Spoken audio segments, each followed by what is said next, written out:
Only on Eyewitness News, a closer look at one of Rhode Island's most talked about mysteries. Where's Adam Emery?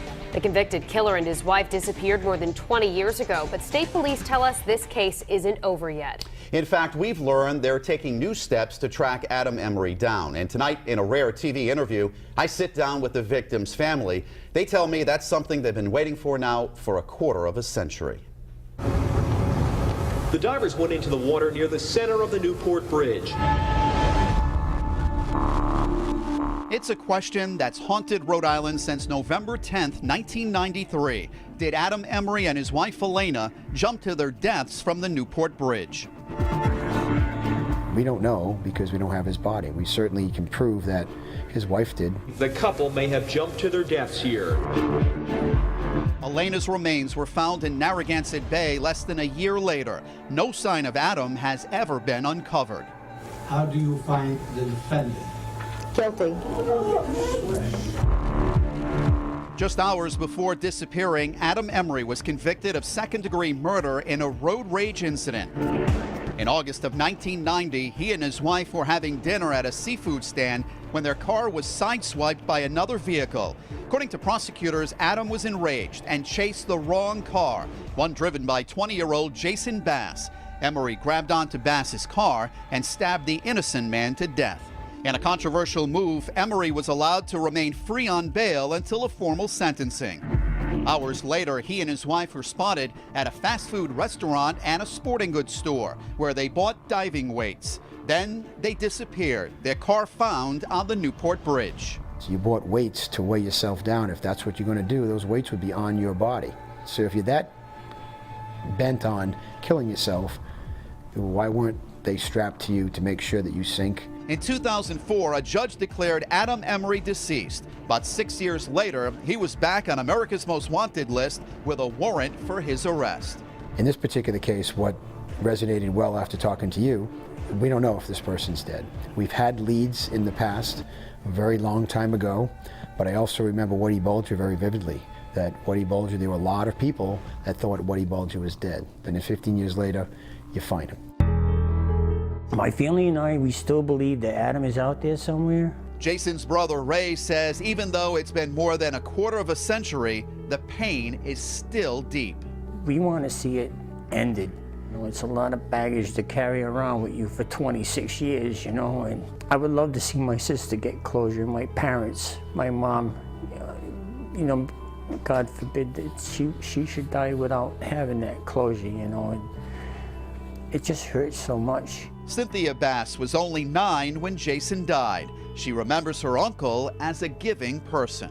He used to work at Mr. Donuts in Oneyville.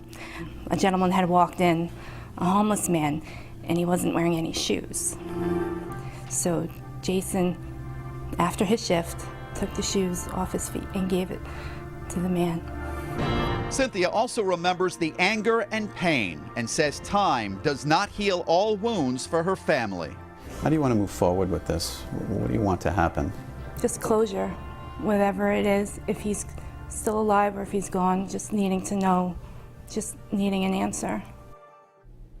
Colonel O'Donnell tells me that for the first time ever, the state police and the FBI are now working on an age-enhanced picture of Adam Emery, much like the one that was used in the Whitey Bulger case. Now, coming up on Eyewitness News at 6, I'll show you why this case has changed the way the Rhode Island State Police handle cold cases.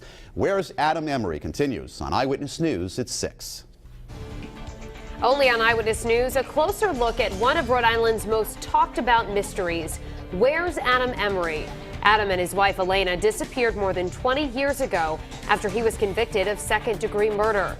At 5, we brought you a rare interview with the murder victim's family, showing you the emotional impact this case still has decades later. And new at 6, the state police tell me why this case has changed the way they will handle cold cases moving forward, hoping to bring closure to victims' families.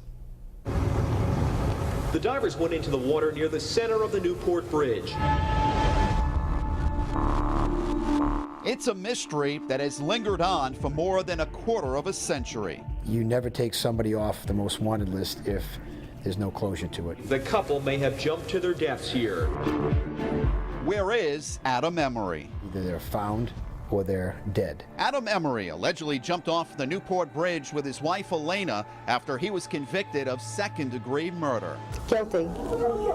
On November 10, 1993, in the stabbing death of 20-year-old Jason Bass, while the remains of Elena washed up months later, Adam has never been found.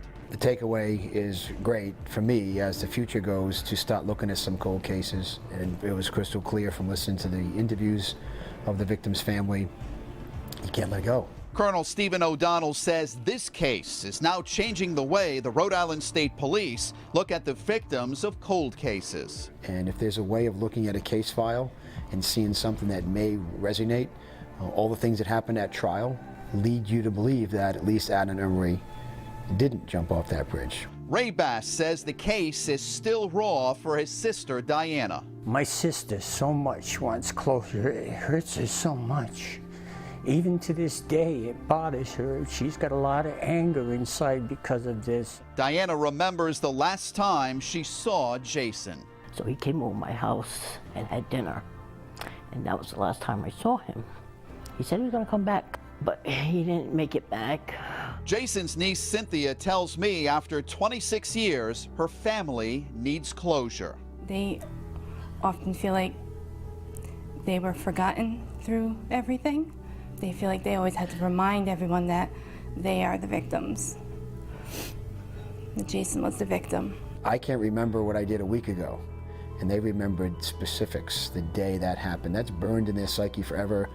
There's nothing you can do to change that. So if we can do our part to help them get some closure, then I think it's incumbent upon us to do so.